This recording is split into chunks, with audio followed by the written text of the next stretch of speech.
Sofia, betul ke emas ni akan naik harga? Saya still dapat soalan ni. Tuan-puan yang mungkin ada soalan yang sama, tuan-puan boleh dulu save dulu dan share supaya lebih ramai tahu info ni. Okey tuan-puan, sebenarnya pagi tadi saya dapat beli 2 roti viral ni, roti gardenia dan roti durian. Dan bila time saya nak bayar ni, saya baru perasan harga sebuku ke?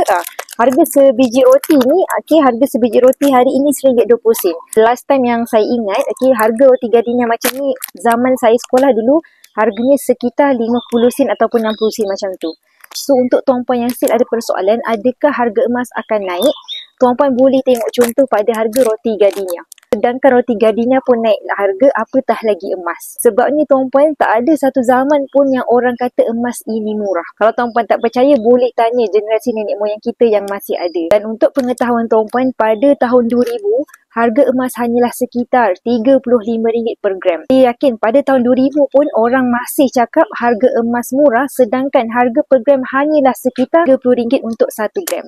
Pengetahuan tuan-puan, harga tertinggi pada tahun ini adalah RM533 per gram. Ini bukti bahawa takkan rugi kalau tuan-puan jadikan emas sebagai simpanan jangka masa panjang, sebabnya harga emas akan sentiasa naik. Jadi mana-mana yang belum lagi mulakan tabungan emas, untuk pengetahuan tuan-puan, dekat Public Gold tuan-puan boleh mulakan tabungan emas serendah RM100 melalui akaun Emasgap Public Gold. Yang berminat untuk mulakan tabungan emas pada hari ini, tuan-puan boleh terus klik link bio untuk saya bantu tuan-puan